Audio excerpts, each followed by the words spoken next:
Hello and welcome to Celebrate Southern Africa. My name is Dawn Denton and today I am chatting to, I think I'm going to call you the Keto Queen because it sounds like the right letters, although it's completely different letters. But I am so thrilled to talk to Monya Kilian Palmer about her journey with keto and how her cookbooks have come about. So hi Monya, how are you? Good, Dawn. How are you? It's great to chat again. I know it's been ages, and I think it was during lockdown when everyone was on Zoom that we managed to connect. Yes, the life of business on top, pajamas at the bottom, which I'm still doing, by the way. I was just going to say, how did you know? Yeah, it's all earrings and lipstick, and it's a tracksuit pants at the bottom. I know the feeling. It's fantastic. I love it those days when I don't have to go anywhere and I'm just on Zoom. Then I don't have to worry about putting anything else on, which is brilliant. Yeah, the good old days. So, Monya, tell me about your what keto is, because I think there's a misconception about what it is. Well, the ketogenic diet is, I don't want to call it a diet. I'm going to rather call it a lifestyle. It's one that my husband and I have been following since May 2018, so almost 5 years now. And it's basically an incredibly low carbohydrate diet. So the foods that you're eating are really, really low in carbohydrates. And it's relatively moderate protein with high levels of natural fat. So it's really important that the fat you're consuming is not a processed unnatural fat. And you have very little spikes and drops in your blood sugar levels. You're basically burning fat as fuel because there is no carbohydrates to burn, which is your body's first choice, isn't it?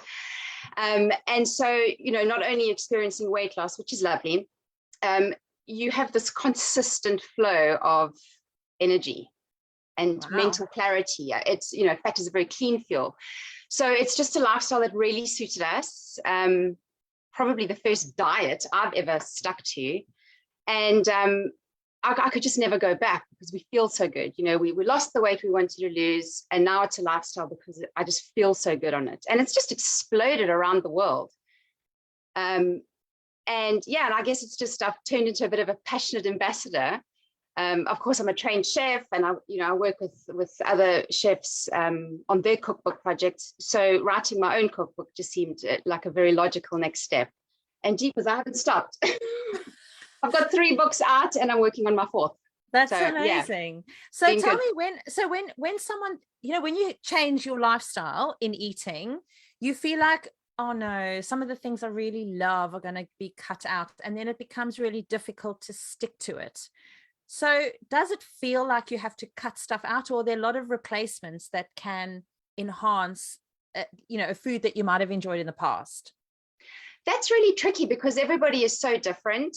For me, I loved like salmon and fatty biltong and avocado and olive oil and all those fatty, rich foods. I've never been a fan of bread.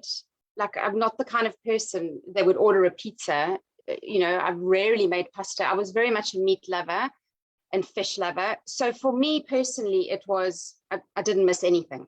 My husband, on the other hand, he always, his whole life, has had a very sweet tooth. I mean, he would go to bed every night, whole slab of chocolate. So I had to get really creative to make sure that he could still enjoy his sweet treats while still being on keto. So I investigated working with natural sweeteners like erythritol, and he loved it, and he's never looked back. So I would say people with a sweet tooth might struggle, but there are ways around it. It just depends. It just suited me. It really suited me. On a calorie restricted diet, we're told to stay away from fat because it's so high in calories. So counting calories and measuring my tablespoon of olive oil and living a life like that was just, it didn't suit me. I don't like being told what to do. Do you know what I mean? So being able to enjoy a fatty ribeye that's cooked in real grass-fed butter without a shred of guilt seemed like the kind of lifestyle I wanted to lead. Thank goodness it's almost lunchtime. I'm ready for that as well. And it's Friday. Woohoo! Do you think that a lot of people are put off changing lifestyle because it doesn't feel convenient? Like you can come home and you can stick a pie in the oven and you can just, steam some veg and bam, there it is on the table. Do you think that people are put off because now I have to go and buy other ingredients, and now I have to sit and make stuff, and I've got a long day? And I think you've got a way around that with one of your cookbooks. Well, I'll talk about the cookbooks in a second. But again, it's no different to a normal grocery shop. It's not it's not focusing on what now you have to eat. Just don't eat certain things. Don't put that baked potato in the oven. Don't put that pasta on the boil. Definitely don't put that ready-made pie in the oven, because you shouldn't be eating processed ready-made foods anyway. They're just packed with nasties. It takes how long to fry an egg? It takes how long to fry a steak? You can still steam your vegetables. We're not anti-vegetables. You just have to pick the vegetables that are lower in carbs. So it's more about what you're eliminating from your plate, rather than going on this witch hunt and trying to find the things that you now have to eat. Somebody said to me, I had the plumber around the other day, and I was chatting to her, and she said to me, she said, do you eat bread? I was like, no. Pasta, potatoes, rice? And I was like, no. She was like, what do you eat? And I was like, well, everything else, steak and veg, fish and this. I mean, it's really about what you shouldn't be eating. And the main thing to focus on is avoiding those foods that are going to affect your blood sugar. Let's not even get started on diabetes. You have to avoid the foods that are affecting the blood sugar. Keep those carbs as low as possible consistently. And you'll notice some really incredible improvements in your health with the wonderful side effect of weight loss. Love it. And we love more than one box being ticked. Yeah. Do you find when you go to a restaurant that it's tricky to order something, or do you think that there's now provision made? And if you're conscious of what's on the menu, you can kind of put a meal together? Yeah, I mean, you definitely need to be mindful about that. Lately with the internet and everything, you can see a restaurant's menu beforehand online. Yeah. So I normally always kind of know what I'm going to eat before I go. I have to tell you, I wouldn't eat out that much because I love cooking so much. Honestly, we'll go out for a drink and then we'll come home and cook, because I love it so much. But again, they don't have to make a keto meal. Yeah. You can order around it and then ask them to leave things off. So, yeah. If I'm ordering a steak, I'll ask whether there's flour in the sauce, because most of these sauces are flour based. Or I'll just ask for them to bring it with some butter or some sour cream or something. And then I just ask them to please don't bring chips or baked potato. Can I have an extra side of grilled broccoli? Can I have a salad on the side? I never really order pudding. Mark will come home and have some pudding that I've made him. You go out for burgers, you can get bunless burgers and just eat it like a steak. I mean, I know it's not the same thing, but if you want something badly enough, you make this adjustment. It's still not as hard as vegans probably have it. Yes, no, absolutely. I also think it becomes a bit of a lifestyle. It becomes normal. It's totally normal now. Eating badly is normal. So why can't we just eat the better? Yeah, as a norm. Yeah, exactly. And going on holiday I don't even want to say it's tricky. It's really not. We just got back from Turkey and we ate like kings. I mean, we're talking lamb chops and mussel pots and all these incredible foods. We just asked them to not bring bread to the table. I don't have to have that rice with it. I don't have to have the potatoes. You don't have to have that. It's just that, you know what I mean? It's enjoy more of the really rich, tasty food. It gets satisfied and satiated on that. You don't have to have those accompaniments, which are bland. I'm sorry. Who needs a bowl of rice? You know what I mean? I think a holiday in Italy would be a little bit more difficult. Yes. We haven't been to Italy since we started keto. I don't think I want to. Although they do lovely Florentine steaks, and so there are ways around it. Yeah, I'm sure there's ways around it. I've been on several cruises just joining Mark, and that's the easiest thing in the world because they've got these incredible buffets that are open like 24 hours. But that's really easy because there's like sashimi on tap, and there's steaks and chops and chicken and loads of salad stuff and loads of vegetables, and I just walk past the pizza counter and I just don't look. Or the dessert tables are like so massive, I just don't walk past. Like I said, I just never have had a sweet tooth. So. But also I think you've changed, your flavors have changed, so even if you did have to eat that pizza now, you'd go, what was the excitement of that? Because I just probably I'd probably what I'd probably do, like if there was nothing else to eat, I'd probably scrape off the cheese and then just eat the cheese and pepperoni and just, ditch the dough. That's hilarious. I love it. That's where all the flavor is, right? Why do I need to eat the base? There's no flavor in that. The flavor's in the cheese and all the toppings. No, absolutely. I totally agree. It sounds so simple. It's so simple. It's really so simple. People have complicated it. There's also these ingredients that are available now, like baking with almond flour or using these natural sweeteners like erythritol. But you don't have to venture down that. Don't be too hard on yourself and try and become a keto baker. It's too overwhelming. Just start simple at first. At supper time, have your chicken with its fatty, delicious, crispy skin. Have some broccoli on the side, melt some good butter over it, and skip the potato. Yeah. The fat, the high fat element is actually what satiates you. Normally a person would be like, well, I need the rice, I need the potato because that's what's going to fill me. No, it's the fat element, the high fat element of keto. You feel really like full after a rich fatty meal. It's what it does. So your portions are actually smaller, you find. Wow, that's amazing. Have you always been into baking and cooking? Did that start at home? I'm not a fan of baking, again, because I've never had a sweet tooth. I do like the minimal I need to do for Mark. My sweet sort of dessert chapters in the books are very short because it's just not a massive passion. But no, I've always loved cooking. I mean, I was a useless cook when I was young. I was terrible, but I was passionate, kind of like playing squash. Loved playing squash, but I was so bad at it. It didn't stop me. I still loved it, but I was useless. But no, with the cooking, it's just, it's always been a passion. And I was just getting so tired of people on Instagram eating like a soggy tuna salad or, bacon and eggs on keto. I was like, no, there's so much more to keto.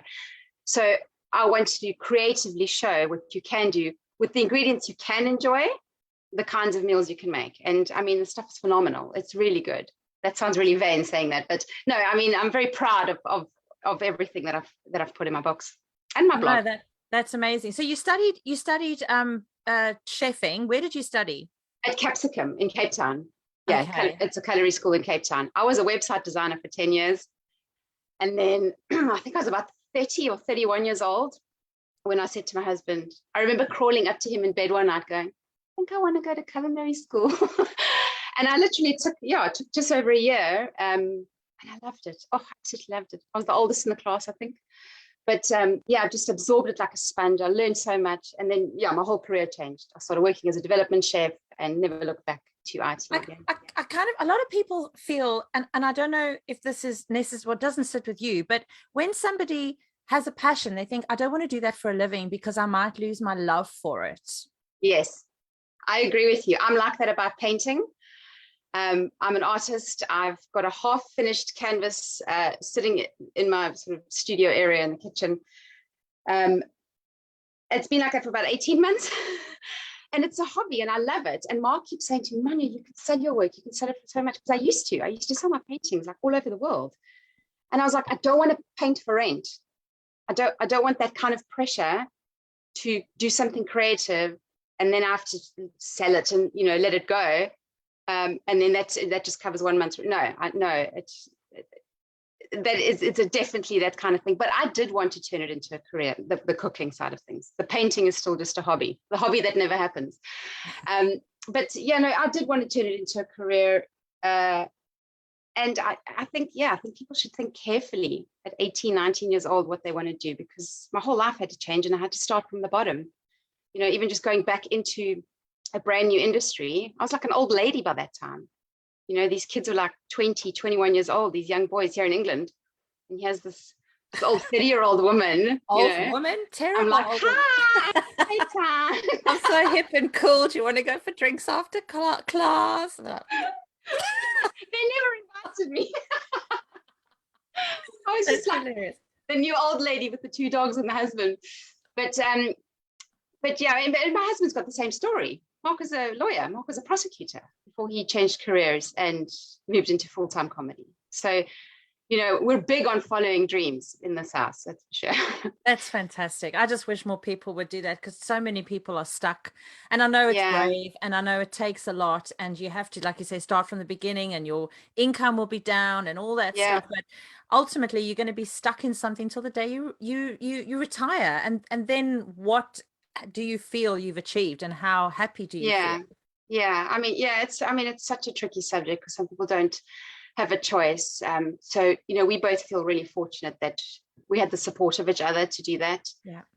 And it really did overlap. There were times when I was working, I had my website design business, and he was moving from, the legal side of things into full-time comedy, and I kind of had to, I didn't have to financially support, but there was a lot of emotional support, and then again, when it flipped over again, I feel like we've been doing that our whole marriage.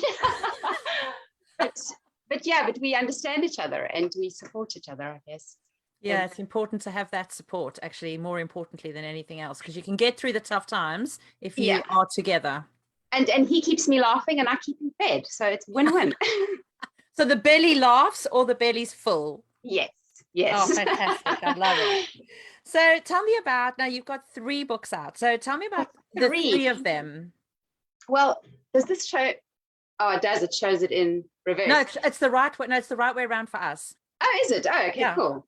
Oh, okay, cool. So this is my first book, Keto Kitchen. It's actually a bestseller. I don't know what qualifies as a bestseller because I'm like a brand new author, but my publishers have told me that it is. I mean, there's over 55,000 copies sold. Wow. So and that's around the world as well. That's not just. It is globally. Yeah, it is globally. And then that's why they printed on the second book from the best-selling author, which was really, I was really touched. I mean, that was incredibly humbling. But yeah, so the second book came out a year later and it's called Lazy Keto Kitchen. And it has nothing to do with being lazy in the kitchen. It's more about not meticulously trying to balance those macronutrients, because on keto, very, very strict keto will have a certain percentage fat, a certain percentage protein, a certain percentage carbohydrates. Lazy Keto Kitchen is just focused on very low carb. So it's not, you're not expected to balance any of those other macros. We've kept it low carb. Some dishes are really high in protein, others are really low in fat, but the carbs are all very low. So that's a great book. And I kind of used there's a handful of recipes where I've used some processed foods, which is considered dirty keto. But I mean, it's things like tamari, a gluten-free soy sauce, because soy is apparently really bad for you. Or a processed food like a sugar-free syrup, These are keto products. They've got 0 carbs, but they're considered processed. So that's considered dirty keto.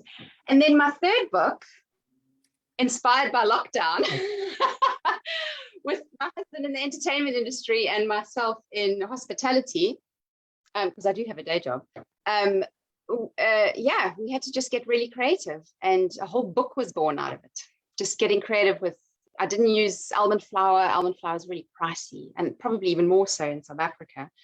But just really affordable cuts of meat, no long list of ingredients, just items you already have in your pantry, that type of thing.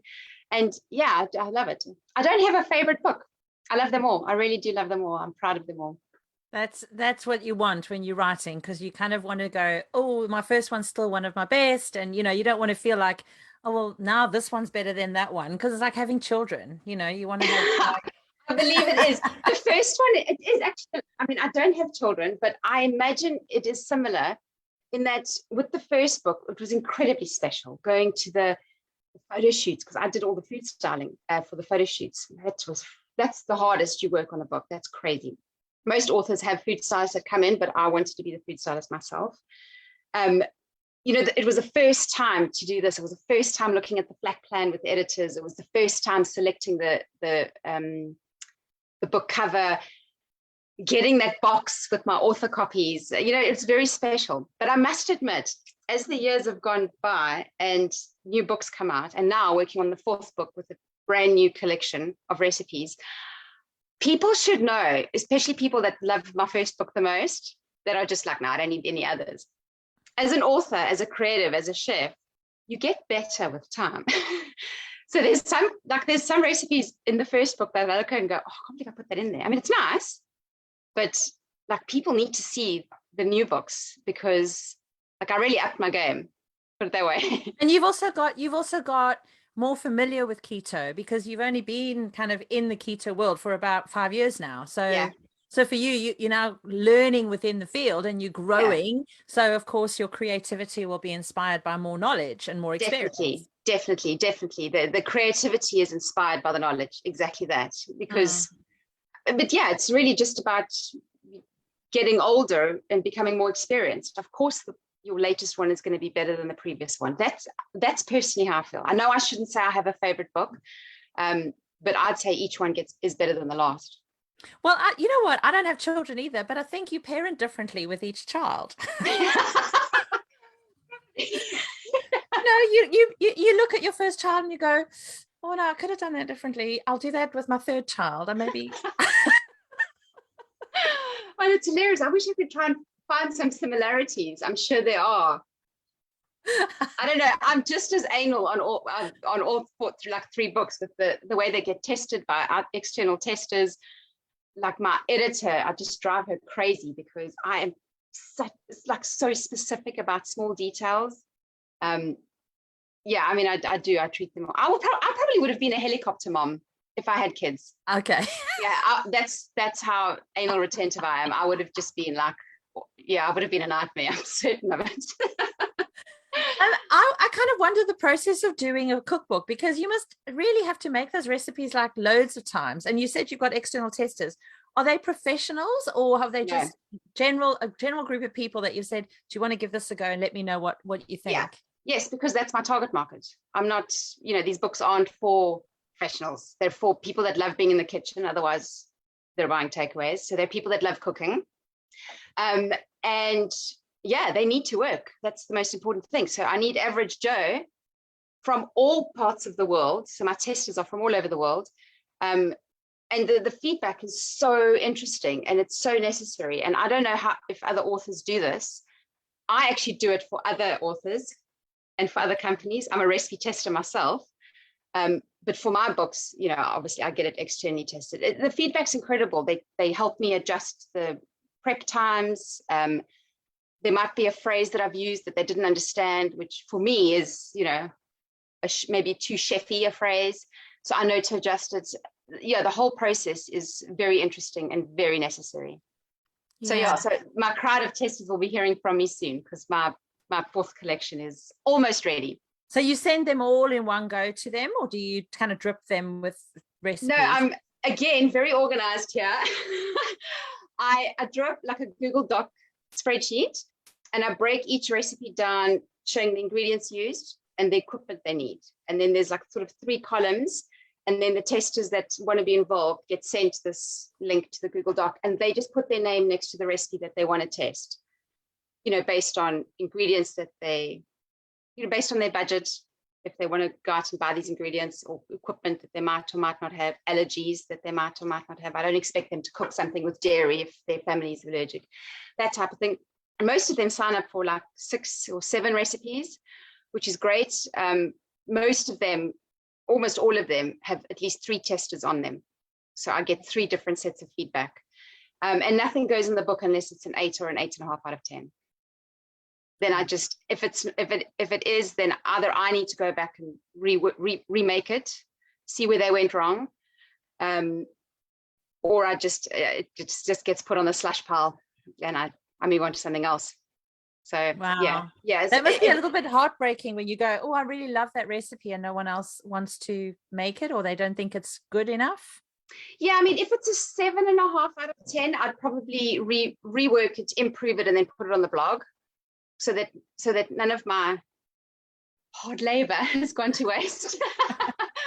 And at least it can be shared. And also I have a lot more space to explain the things that could help them achieve a better, if it's a case of a person's pan wasn't good quality enough. These are things I need to bear in mind, but I've got the space on the blog to do that. On a book, you've got a character amount. I've got to tell them the most important things. I can give a tip here and there, but you don't have the freedom of length in instructions as you do on a blog. So yeah, I have to keep my collection that makes it to print. It has to be very well balanced, and it has to all fit. Wow. It's such a process, isn't it? But no, Yeah, it is. so an editor then gets involved at what stage once you're ready to submit the recipes from the tasters? Yeah, so my manuscript deadline, and by the way, not all authors get their recipes tested. So my editor was quite chuffed when I told her that I did in the first book, and then I thought, wow, okay, she seemed impressed with that. I'll definitely do that with the second book. I like to please. So my manuscript is due on, this one is due on the 1st of March. I'm still in development, but I'll have everything written, like for a tester to understand. I'll have that all written by about the first week of December. And then they will have up until about the middle of February to drip their feedback back to me.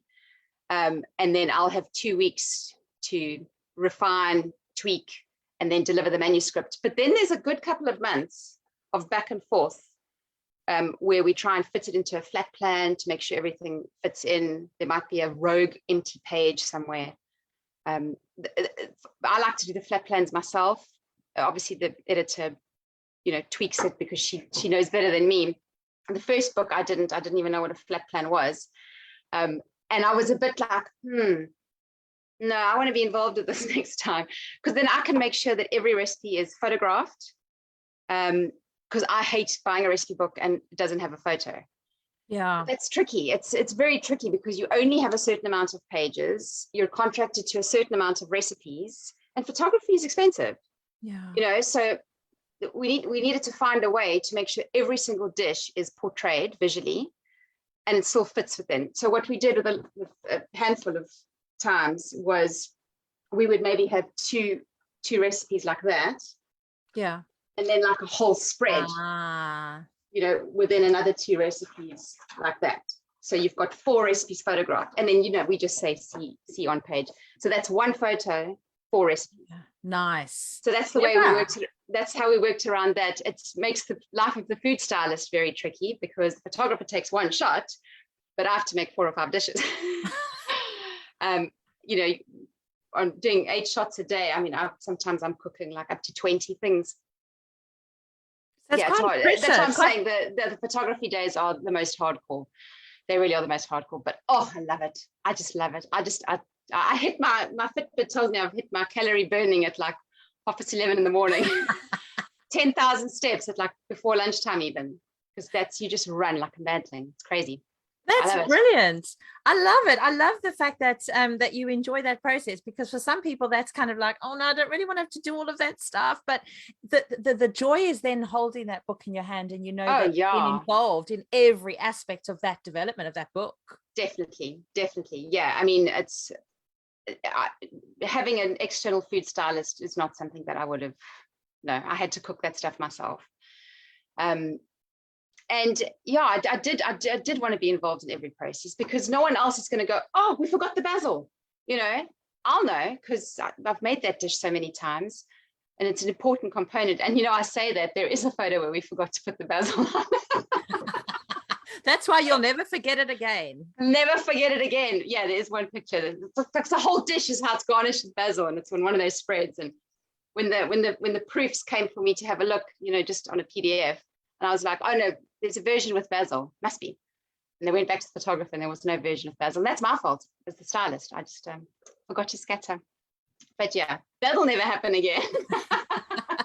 Yeah, and actually it won't make a difference to the delicious recipe. I mean, it will be in the back of your mind. You'll look at that picture and go, but no one else will actually know. No. It's like a bride on her wedding day when like something's wrong. No one else is going to know, but she'll know.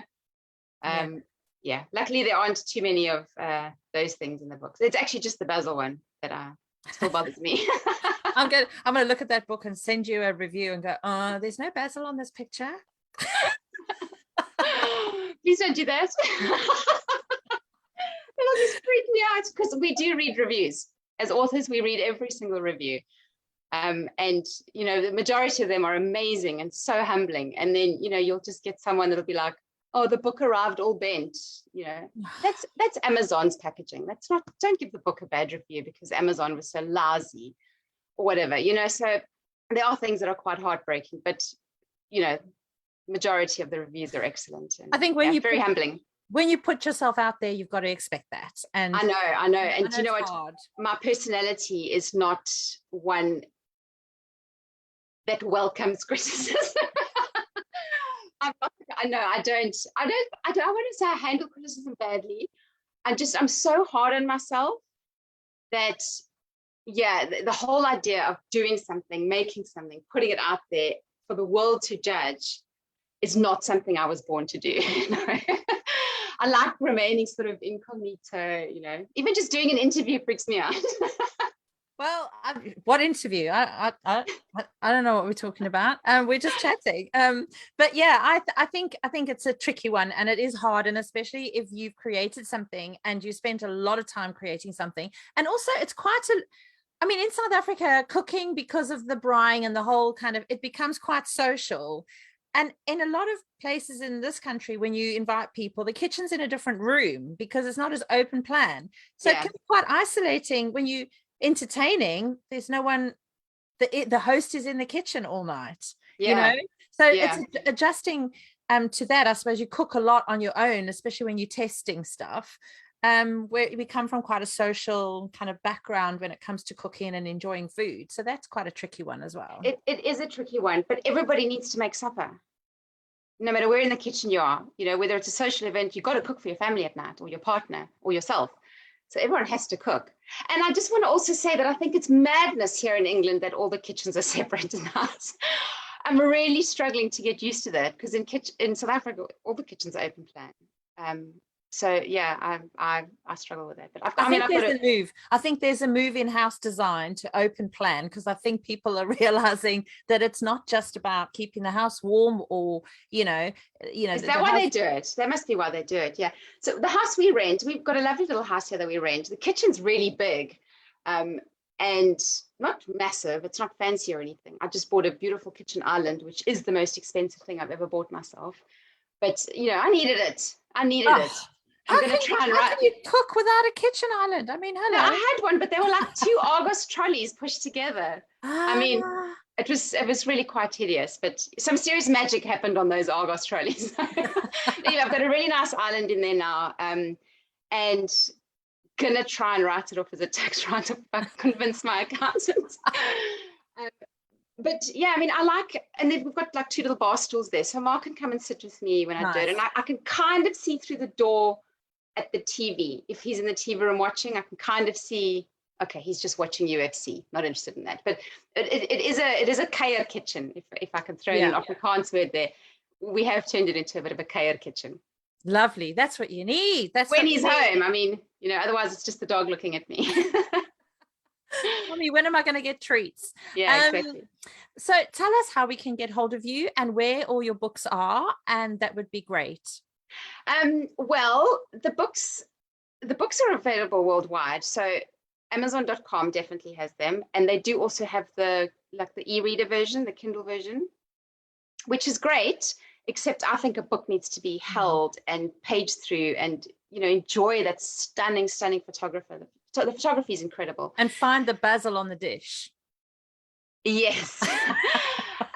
And you know, and they're not big, so they're not going to take up space. They're lovely. They're nice. I have to have a cookbook on a shelf, and I have to be able to page through and decide what I'm going to cook and what I'm going to go and buy the ingredients for. And I think it's definitely something that has to be on the shelf. Yeah. In America, Barnes & Noble, Target, I know their online stores have it. In the UK, all the major bookstores have them online, on their online shop. So WH Smith, Waterstones, Foyles. Of course, Amazon.uk seems to be the most popular because they have the lowest price. By the way, an author has got nothing to do with the price of a cookbook. You know, the retailers sell it for whatever they want to. So I've gotten some hate mail at why is the work so much cheaper than this? And I'm like, dude, I'm not involved in that process. I don't know. I just wait for royalties, really. Yeah, exactly. I mean, but some people just don't have a life and they have to. No, I think it's really just they don't understand how the publishing process works. You know, it's a lot of hard work, and if you're lucky, you're going to be making, you know, some good moolah out of it. It's not, you know, you don't, that price that's at the back of the book, that's not what the author gets. Not by a long shot. Anyway, yeah, in South Africa, I know that Loot has it, loot.co.za. Yep. Where's my South Africanisms gone? Take a Lot has it, and I know that Exclusive Books' online store has it. And I did have a friend in Joburg actually see it inside an Exclusive Books store, which was really special. I'm like, wow, it's a bookstore in South Africa. And yeah, I mean, and all over the world, Australia, New Zealand, Japan's Amazon has it, India's Amazon has it. Yeah. Wow. Does that just feel amazing? Yeah, it's crazy. It's crazy. I don't ever want that buzz to wear off. I don't ever want to be like, oh yeah, they're all over the world, Dawn. No, it's really humbling. Like, it's insane. But it's been such a roller coaster of nonstop work for the past 4 years. I don't really think I've sat down and gone, holy crap, Oh, wow. I'm a published author. Like, I don't, yeah, that hasn't actually sunk in yet. I wish my dad could see this. I really do. He'd be well chuffed. Yeah, it's it is it's an amazing achievement. And when you can say that you're an author, I just think everyone who knows you just bubbles with pride for what you've achieved. And I think it's a wonderful collection. I'm so inspired by keto now that I've chatted to you properly about it. And I wish you the best. And I just hope that you can come and share your next book that's coming out. Can we get a bit of a teaser? I don't know if I'm allowed to talk about it yet. I don't have a gag order. I watch too much crime, actually, that I'm starting to throw in the but it'll be keto, just on a different kind of theme. Yeah, no, it's we're leaning towards, I'm pretty sure this is the title, but it's going to be Quick Keto Kitchen. So it'll be, dishes in it, not too different to how the recipes in my books currently are. There's no long-winded recipes. It's what a normal home cook can make, but I've worn my chef hat to make them really tasty and give you some great tips along the way. So yeah, just expect a collection of amazing recipes that you can throw together when you come home from work at night. Fantastic. Oh, it's been lovely, Monya. Thank you so much for joining us. And we will definitely chat about your quick keto next time. Great. Thank you so much, Dawn. Thank you for having me. No problem. Always Bye-bye. fun. Bye. Bye-bye.